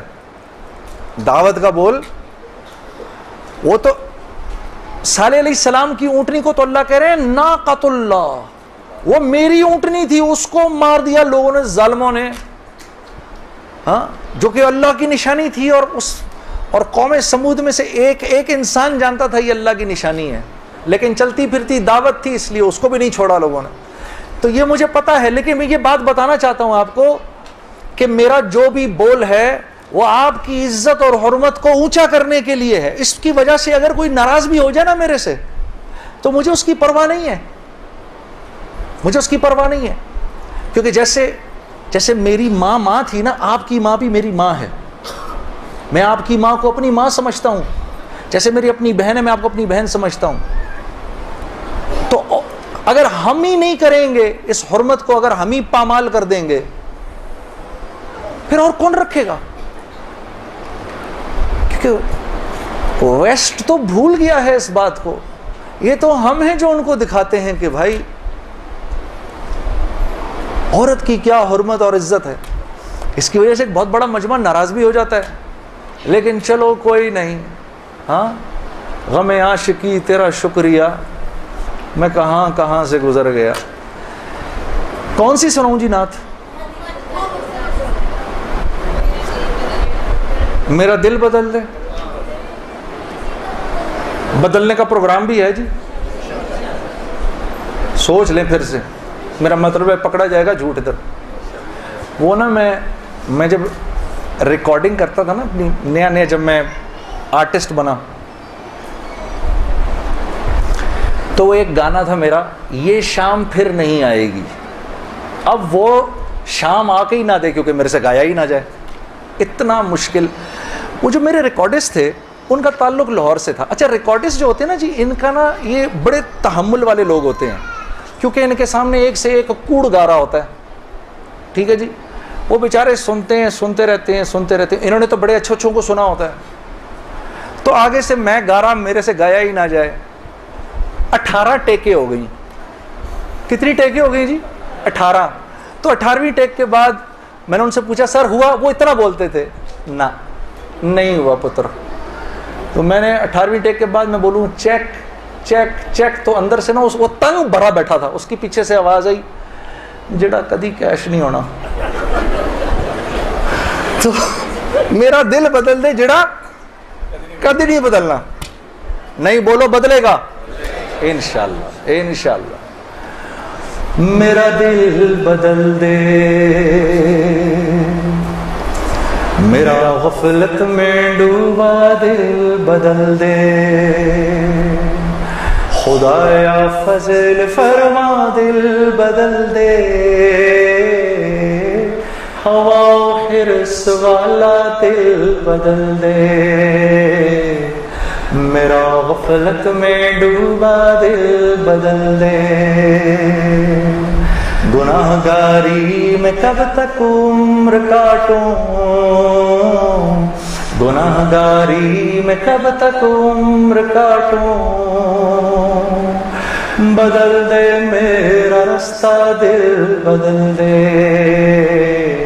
میرا غفلت میں ڈوبا دل بدل دے. تیرا ہو جاؤں اتنی آرزو ہے,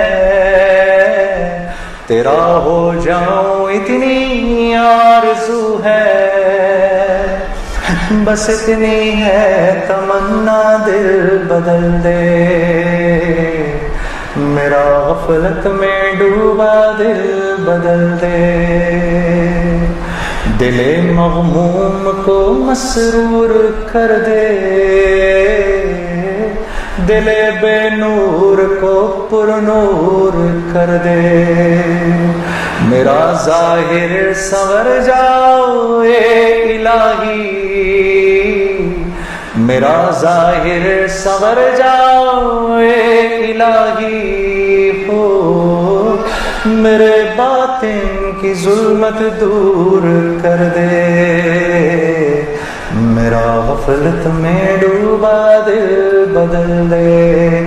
ہو میرا غفلت میں ڈوبا دل بدل دے. میرا دل بدل دے, میرا دل بدل دے. سب بولے آمین. اور کوئی؟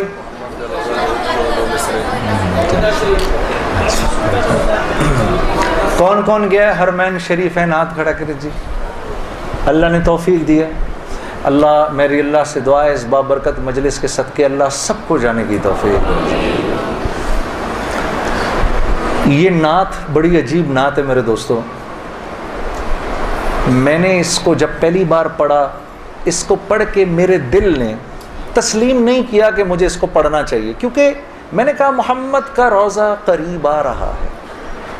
یہ اتنی ایک عام سی بات ہے. مجھے ایسے لگا جیسے میں نثر پڑھ رہا ہوں, جیسے میں سمجھانے کے لیے محمد کا روزہ قریب, جیسے کوئی کہے میں اپنے گھر جا رہا ہوں. میں نے کہا یہ تو اتنا سا ایک عام سا جملہ ہے. مجھے مولوی طارق جمیل صاحب نے فرمایا اس کو پڑھو کہ تمہیں نہیں پتا کہ مولانا سعید احمد خان صاحب کا تعلق کیسا تھا رسول اللہ صلی اللہ علیہ وسلم سے, تو اس کے اثرات مرتب ہوں گے لوگوں پر, تو تم اس کو پڑھو.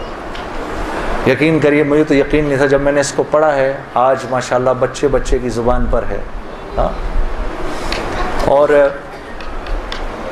ایک وقت تھا کہ یہ 1992 کی بات. بہت سارے تو آپ میں سے پیدا ہی نہیں ہوئے ہوں گے, بہت سارے اسکولوں میں ہوں گے. 92 کی بات ہے. میں بھی اس وقت اتنا بڑا نہیں تھا, چھوٹا ہی تھا. تو میں نے نیا نیا مشہور ہوا تھا, تو میں نے دیکھا دو لڑکے آپس میں بات کر رہے ہیں, ایک دوسرے سے کہہ رہے ہیں تو اس کو پہچانتا ہے؟ کہتا ہے یہ وہی ہے پاکستان پاکستان. تو میرے سے BBC نے انٹرویو کیا, اور انٹرویو کر کے کہا کہ تمہاری زندگی کا سب سے یادگار لمحہ کون سا تھا؟ تم تو پوری دنیا میں تم نے شو کیے ہیں, پتہ نہیں کدھر کدھر گئے ہو. میں نے کہا جی میں گیا تو ہوں, لیکن میری زندگی کا سب سے یادگار لمحہ وہ ہے جب میرے ملک کے دو لڑکوں نے, جو مجھے پہچانتے نہیں تھے, پہچاننے کی کوشش میں مجھے کہا یہ وہ ہے وہ پاکستان پاکستان. تو میں اپنے ملک میں پاکستان کے نام سے مشہور ہوں. لیکن اسی واقعے کے تقریباً 13-14 سال کے بعد بعینی ہی یہ واقعہ ہوا. میں مدینے کی گلیوں میں پھر رہا تھا کسی کام سے, اور دو لڑکے ایک دوسرے سے پوچھ رہے تھے اس کو پہچانتے ہو؟ اس نے کہا ہاں یہ وہ ہے مدینہ مدینہ. تو میں نے پیچھے مڑ کے ان کو ایسے دیکھا اور مجھے یقین نہیں آیا, نظر نہیں آئے وہ مجھے لڑکے, پتہ نہیں کدھر غائب ہو گئے. میں سوچتا رہا یا اللہ, آج کے بعد سے پھر پاکستان پاکستان بعد میں ہو گیا, مدینہ مدینہ پہلے ہو گیا. عمران بشیر صاحب مجھ سے کہہ رہے تھے ایک واقعہ لوگوں کو سناؤ. 1992 میں ویمبلی ارینا ہے, بہت بڑا ارینا ہے, 18-19-20 ہزار آدمی ادھر پروگرام دیکھنے آتا ہے. تو ہمیں بھی بلایا گیا. وہ پروگرام میں تھے انڈین آرٹسٹ تھے, امیتابھ بچن, سلمان خان, 4-5 اور بھی 6-7 بہت سارے تھے. یہ وہ دور تھا کہ انڈیا پاکستان ایک دوسرے کے ساتھ اس طرح کے شوز کر لیتے تھے. تو کر بھی لیتے تھے, تو اگر بلانا بھی ہوتا تھا ان کو تو کس کو بلائیں, پاکستان سے کس کو بلائیں؟ پاکستانی آرٹسٹوں کو لوگ جانتے ہی نہیں تھے, پاکستانی نہیں جانتے تھے تو انڈینز کیا جانیں گے. ان کے بڑے بڑے سپر سٹارز تھے. ہم ویمبلی ارینا میں تھے, پیچھے ہمارے کمرے تھے, چھوٹے چھوٹے کمرے, لائن سے ایسے جیسے وہاں تک کمرے ہیں, لائن سے کمرے تھے. وائٹل سائنز, اکشے کمار, ان کی میں ایکٹرسوں کے نام بھول گیا ہوں, فلانی پھر فلانی, سلمان خان, شاہ رخ خان, عامر خان, ایسے کمروں کے نام تھے. تو ہمیں جو سٹیج مینیجر تھا وہ بھی کوئی ایک انڈین تھا, اس نے بلایا کہ بھائی امیتابھ بچن سب کو بلا رہے ہیں بتانے کے لیے کہ کل پروگرام کیسے ہوگا. تو ہم مطلب ابھی تھوڑی دیر میں پروگرام ہونے والا تھا, 1.5-2 گھنٹے میں. اب ٹینشن بھی شدید کہ یار اب یہ انڈین آرٹسٹوں کے سامنے ہم کیا جائیں گے, یہ تو اتنے مشہور ہیں. خیر ہم نے کہا یار کوئی نہیں, جاتے ہیں, کوئی اپنے بھی سننے والے بیٹھے ہوں گے ادھر. جب میں گیا ہوں نا تو ایک بڑا سا ڈور تھا, اس کے اوپر ایسے لکھا ہوا تھا امیتابھ بچن ڈور کو. تو جب وہ ڈور کھلا نا, وہ کمرہ نہیں تھا, وہ تو ایک اعلیٰ قسم کی سویٹ تھی, بڑی سی 3 کمروں کی, جیسے کسی ہوٹل کا بھی کیا کمرہ ہوگا جو وہ کمرہ تھا اندر سے. خیر ہم اندر گئے, ہماری ملاقات ہوئی, انہوں نے سمجھایا پھر یہ ہوگا, پھر وائٹل سائنس اس وقت آئیں گے, پھر تم یوں کرو گے, پھر میں یوں کروں گا, پھر یہ سب. ہم واپس آ گئے. جب ہم باہر نکلنے لگے تو میرے ذہن میں آیا کیا کبھی ایسا ہو سکتا ہے اس دروازے کے باہر لکھا ہو وائٹل سائنس. ایک دم میرے دماغ نے ریجیکٹ کر دیا کہ یار کہاں تم اور کہاں یہ. 2000 جب آئی نا, سن 2000, تو BBC نے دل پاکستان کو دنیا کا 3را سب سے مشہور گانا قرار دیا. پتہ ہے آپ لوگوں کو یہ بات؟ شاید کچھ کو پتا ہو, کچھ کو نہ پتا ہو. اور ووٹ کس نے دیا؟ آپ ہی نے دیا. کوئی دل پاکستان کوئی وینیزویلا کا رہنے والا تو نہیں سنے گا, آپ ہی لوگوں نے بولا. انہوں نے کہا پوری دنیا میں 10 مشہور ترین گانے, اس میں سے 3رے نمبر پر دل پاکستان ہے. تو میں نے ان سے پوچھا پہلے نمبر پہ کون ہے؟ انہوں نے کہا وہ ایک چائنا کا ایک فوک سانگ ہے. تو سنگر کدھر ہے؟ اس نے کہا سنگر کو تو مرے ہوئے 300 سال ہو گئے. اور انڈیا کا کون سا ہے؟ انڈیا کا یہ ہے، اس کا سنگر کہاں ہے؟ اس کو بھی مرے ہوئے 200 سال ہو گئے. اور میں نے کہا باقی کدھر؟ کہنا جتنے بھی 10 گانے والے ہیں ان میں سے فی الحال آپ ہی زندہ ہیں. اچھا تو میں کلا ہی بندہ زندہ تھا، مجھے انہوں نے ویمبلی ارینا میں بلا لیا مجھے، چلو ایک تو ہے زندہ، تو ہی آ جا. تو میں آیا نا اس وقت، تو جب وہ ان کی گارڈ وارڈ لے جا کے مجھے لے کر کس کمرے میں لے کر گئے، جس کمرے کے باہر 8 سال پہلے کیا لکھا تھا اور اب کیا لکھا تھا؟ جنید جمشید. میں نے وہ دیکھا کمرہ، دیکھتے ہی مجھے ایک دم 8 سال پیچھے چلا گیا میں. اور میں پہلے باہر کھڑا اس کو دیکھتا رہا. میں نے کہا یا اللہ یہ تو نے سوچوں سے بھی پہلے کر دیا. تبلیغ میں لگ چکا تھا، میرے آخری دن تھے. آپ لوگوں سے شیئر کر رہا ہوں. پھر میں گیا، میں نے جا کے نماز پڑھی، ادھر 2 رکعت پڑھی، شکر کیا. میں نے کہا یا اللہ مجھے نہیں لگتا اس کمرے میں کبھی کسی نے نماز پڑھی ہوگی. اسی بات کو یاد کر لیں اس دن، اسی بات پہ چھوڑ دینا مجھے. تو میرے عزیز دوستو، عزت کے خزانے محمد صلی اللہ علیہ وسلم کی نسبت سے ہیں. عزت کے خزانے محمد صلی اللہ علیہ وسلم کی نسبت سے ہیں. جو اس نسبت کے ساتھ ہے وہ عزت والا ہے، آنے والا وقت اس کو یاد رکھے گا. جو اس نسبت کے ساتھ نہیں ہے آنے والا وقت اس کو بھلا دے گا. آپ میں سے کتنے ہیں جنہوں نے یہ دعا کی یا اللہ جس نے گاڑی بنائی اس کی مغفرت کر دے؟ آج تک ہوئی ہے دعا کسی سے؟ یا اللہ یہ جس نے جہاز بنایا اس کی مغفرت کر دے. کم از کم یہ تو دعا کر لیں آپ، جس نے یہ موبائل بنایا اس کی مغفرت کر دے. ہاں جی، یہ بھی نہیں کرنی. لیکن ہم کہتے ہیں وصلی اللہ تعالی علی خیر خلقہ محمد و آلہ و اصحابہ وبارک وسلم. کوئی دعا ہماری ایسی نہیں جن میں ان صحابہ کے نام نہ آئیں. آج دنیا میں سب سے زیادہ مسجدوں کا نام کیا ہے؟ مسجد بلال، مسجد بلال. تو یاد رکھیے گا یہ نسبت اصل عزت کی نسبت ہے.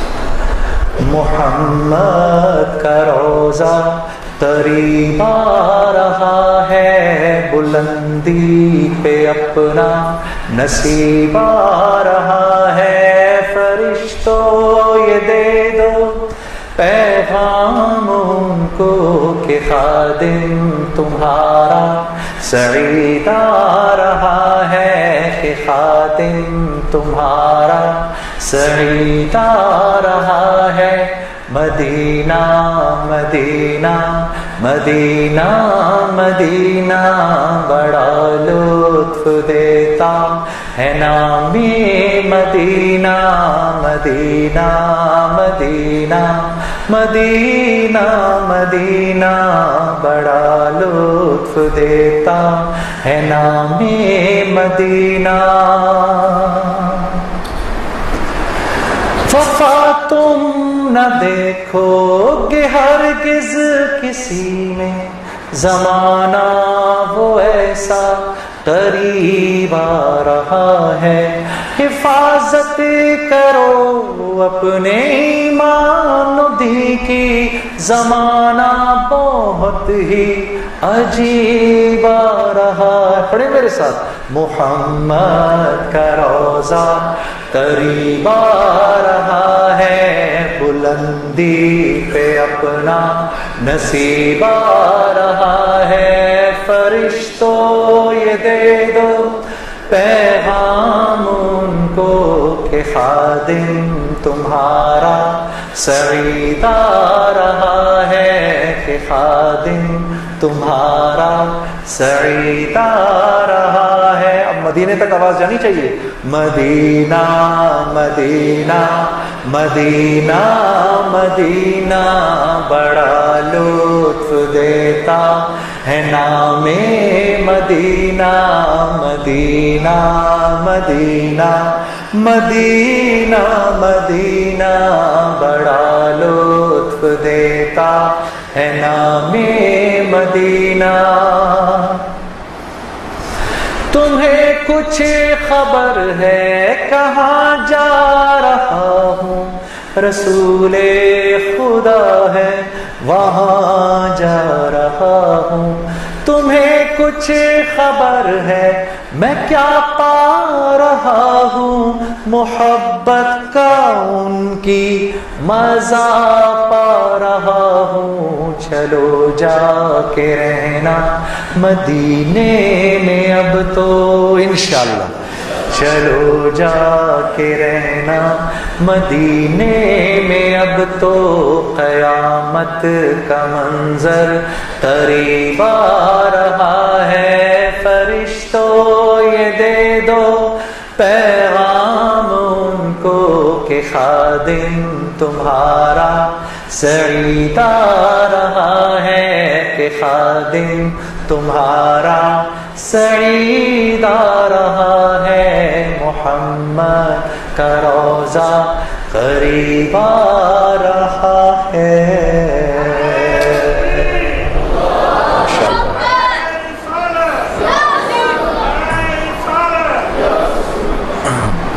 ٹھیک ہے جی راضی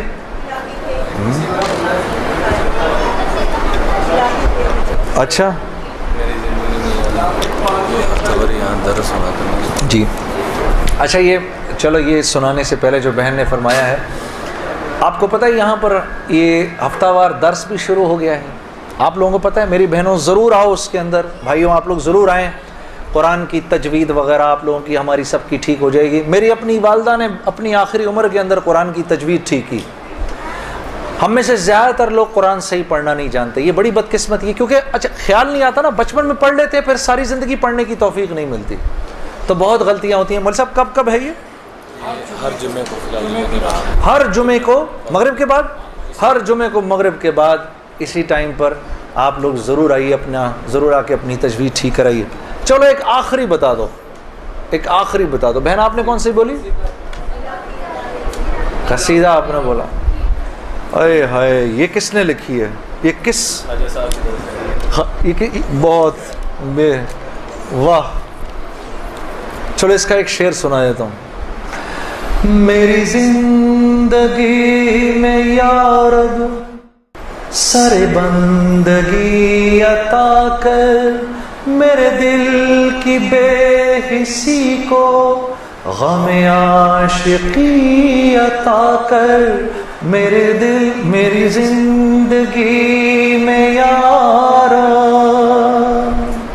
اصل میں پڑھی نہیں ہے نا تو یاد ہی نہیں ہے آگے مجھے اس کے اشعار بھول گئے یہ میرے شیخ مفتی تقی عثمانی صاحب کی لکھی ہوئی ہے مفتی تقی صاحب کی لکھی ہوئی ہے میں اگر میرے پاس یہ مزید ہوتی تو یہ میں واقعی آپ کو پڑھ کے ضرور سناتا چلو کچھ ایک اگلی باری کے لیے بھی پھر بلائیں گے ہی نہیں تو آپ لوگ ٹھیک ہے نا کوئی تشنگی چھوڑنی چاہیے اگلی باری کے لیے بھی تو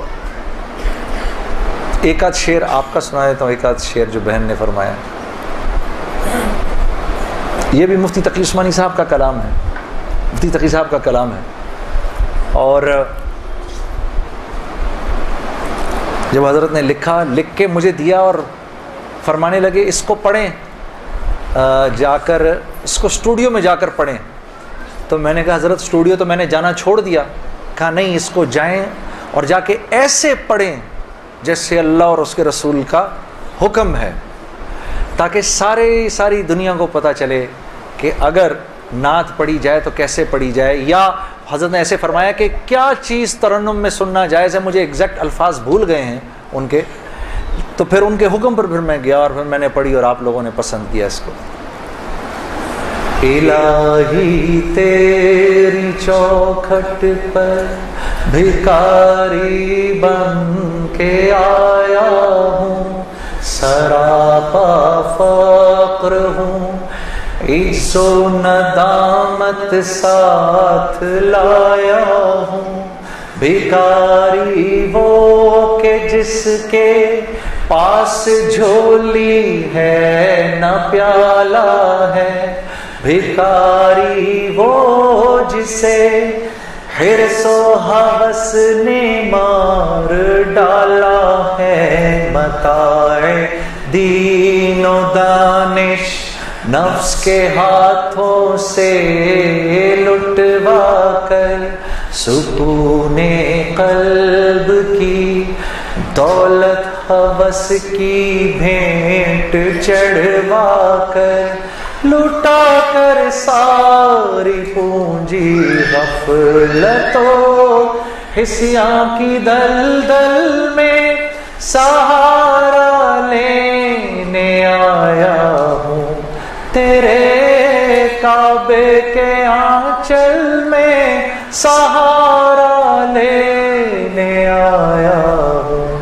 تیرے کعبے کے آنچل میں، الہی تیری چوکھٹ پر بھکاری بن کے آیا ہوں۔ آپ کی کون سا تھا بھائی؟ مولایا صلی وسلم دائما ابدا علی حبیبک خیر الخلق کلہم، مولایا صلی وسلم دائما ابدا علی حبیبک خیر الخلق کلہم، نہ کوئی آپ سا ہوگا نہ کوئی آپ جیسا تھا، کوئی یوسف سے پوچھے مصطفیٰ کا حسن کیسا تھا، کوئی یوسف سے پوچھے مصطفیٰ کا حسن کیسا تھا، زمین و آسمان میں کوئی بھی مثال نہ میری۔ پڑھیے مولایا صلی وسلم دائما ابدا علی حبیبک خیر الخلق کلہم، رسول اللہ حبیب اللہ امام المرسلین، رسول اللہ حبیب اللہ امام المرسلین، کوئی بھی بات ہو ہر حکم ان کا معتبر ایسا کہ ان کا حال نہیں کہنا بھی ہے قرآن کے جیسا، کہ ان کا حال نہیں کہنا بھی ہے قرآن کے جیسا، حدیث پاک کہلائیں جو باتیں آپ نے کہیں۔ پڑھیں مولایا صلی وسلم دائما ابدا علی حبیبک خیر الخلق کلہم۔ اب راضی ہیں جی؟ سبحانک اللہم و بحمدک۔ ہاں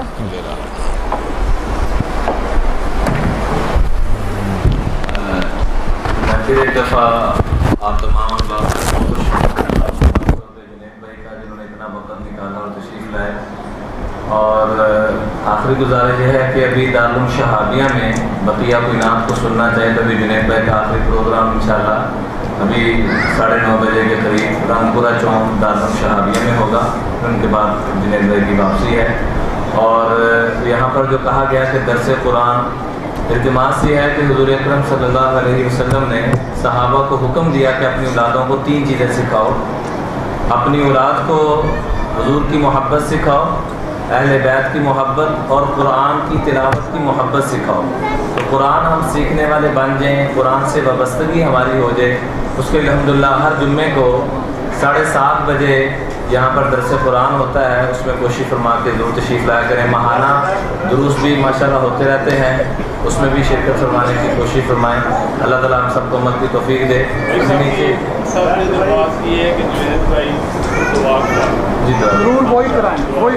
تو گزارش یہ تھی کہ ابھی نماز بھی انشاءاللہ نیچے مسجد میں بندوبست ہے، نماز پڑھ لیں، ابھی دعا ہوگی تو تمام دعا میں شریک ہوں۔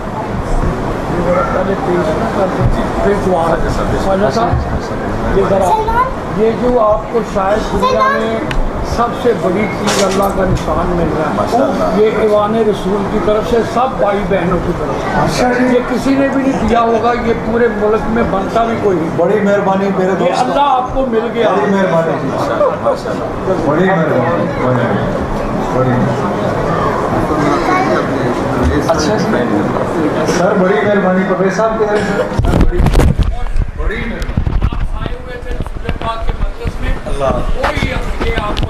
بڑی مہربانی آؤ میری بچیوں بیٹھو نا تم لوگ سب بیٹھو. اور دوسرا گزارش یہ ہے کہ چونکہ شہابی میں بھی پروگرام ہے بیان ہونا ہے وہاں مجمع کافی انتظار میں ہے تو آپ حضرات سے مؤدبانہ گزارش ہے کہ جنید بھائی کے کرام یہ ہے کہ ابھی راستہ دے دی جائے دعا کے بعد تاکہ یہ وقت سے وہاں پہنچ سکے. اللهم لك الحمد كما انت اهله فصل على محمد كما انت اهله وفعل بنا ما انت اهله فانك اهل التقوى واهل المغفرة. رب لك الحمد كما ينبغي لجلال وجهك وعظيم سلطانك. اللهم لا احصي الثناء عليك انت كما اثنيت على نفسك يا اول الاولين يا اخر الاخرين يا ذا القوة المتين يا راحم المساكين يا ارحم الراحمين. یا اللہ ادھر جتنے حاضرین مجلس ہیں میرے بھائی میری بہنیں ان کے بچے ہم سب کے اگلے پچھلے چھوٹے بڑے تمام گناہوں کو معاف فرما. اے اللہ تو اپنے فضل سے ہم سب کے لیے اپنی رضا کا اعلان اسی وقت فرما. اے اللہ تو نے فرمایا ہے کہ جنت میں راضی ہوگا نہیں میرے کریم رب. اے فضل کرنے والے اپنے بندوں سے انتہائی پیار کرنے والے کریم رب تو ہم سے اسی وقت اپنی رضا کا اعلان فرما. اور اے اللہ ہم جانتے ہیں جب آپ ایک بار راضی ہو جائیں پھر آپ ناراض نہیں ہوتے یا اللہ. اے اللہ پوری کی پوری امت کو یا اللہ جنت الفردوس میں جگہ عطا فرما. میرے کریم رب میرے اللہ ہمارے جو عزیز و اقربا دنیا سے چلے گئے ہیں یا اللہ ان سب کی بھی مغفرت فرما. ہمارے بعد جو آئیں گے ان کی بھی مغفرت فرما. میرے کریم رب یہ جتنے میرے بھائی بہن ادھر جمع ہوئے ہیں یا اللہ یہ تجھے راضی کرنے کے لیے جمع ہوئے ہیں یا اللہ انہیں تو کوئی دیکھ نہیں رہا یہ اپنے اخلاص میں صرف تجھے خوش کرنے کے لیے ادھر آئے ہیں یا اللہ. میرے کریم رب ان کے اس آنے کو اپنے دربار میں قبول فرما میرے اللہ. اور ایسا قبول فرما ان کی اولادوں کو ان کا فرما بردار بنا ان کو اپنا فرما بردار بنا یا اللہ صاف ستھری حلال وسعت والی روزی نصیب فرما. اس کو اپنے راستے میں خرچ کرنے کی توفیق عطا فرما. میرے کریم رب ہم میں جو بے اولاد ہیں ان کو صاحب اولاد بنا صالح نرینہ اولاد عطا فرما. میرے کریم رب جن کے جو قرضوں میں پھنسے ہوئے ہیں ان کے قرضوں کو دور فرما ان کی مشکلات کو دور فرما. میرے کریم رب عدالتوں کے چکر لگا کے کئی خاندان ایسے ہیں یا اللہ کمریں ٹوٹ گئی ہیں جھک گئی ہیں. میرے کریم رب ان کے لیے انتہائی آسانی کا معاملہ فرما ان کے یہ عدالتی مسائل دور فرما. میرے کریم رب بے شمار ہم میں ایسے ہیں بیماریوں میں مبتلا ہیں میرے رب یہ تیری ایک نعمت میں سے ایک نعمت ہے تیری بیماری لیکن ہم بڑے کمزور ہیں. اے فضل کرنے والے اس نعمت کی جگہ ہمیں کوئی دوسری نعمت عطا فرما اس پر ہمیں اپنا شکر کرنے کی توفیق عطا فرما. تمام بیماروں کو صحت شفا کاملہ نصیب فرما. میرے رب ہمیں اپنا دین سیکھنے کی توفیق عطا فرما اس پر عمل کی توفیق عطا فرما اس کو سارے کے سارے عالم میں لے جانے کی توفیق عطا فرما. اے اللہ شہر سیالکوٹ کو امن کا گہوارہ بنا. اے اللہ اس شہر سے پوری دنیا کے اندر پاکستان کا نام جاتا ہے ان کو پاکستان کا نام اونچا کرنے کی توفیق عطا فرما. یہاں کے رہنے والوں کو آپس میں محبت اخوت تعاون کے ساتھ زندگی گزارنے کی توفیق عطا فرما. اے اللہ ہر حال سے ہر مشکل سے اس شہر کی حفاظت فرما اس شہر کو امن کا گہوارہ بنا اس شہر کو سارے کے سارے عالم کی ہدایت کا ذریعہ بنا. اے اللہ میرے بھائی مولوی عمران بشیر صاحب نے مجھے ادھر آنے کا موقع دیا یا اللہ. اے اللہ تو اپنے خزانوں میں سے میرے اس بھائی کو یا اللہ اپنی شان کے مطابق عطا فرما. اے اللہ ان کا جو انداز بیاں ہے اس کو اور پر اثر بنا ان کی بات کو لوگوں کے دنیا کے کونے کونے تک پہنچا اور ان کی بات کو جیسے یا اللہ تیرے نبی ابراہیم علیہ السلام نے تیرے لیے دعا کی تیرے سے دعا کی یا اللہ اولین و آخرین تک ہماری بات پہنچا یا اللہ، اس لائن کے ہر آدمی کی، ہر دائی کی بات کو اولین و آخرین تک پہنچا۔ وصلی اللہ تعالی علی خیر خلقہ محمد و آلہ و اصحابہ اجمعین برحمتک یا ارحم الراحمین۔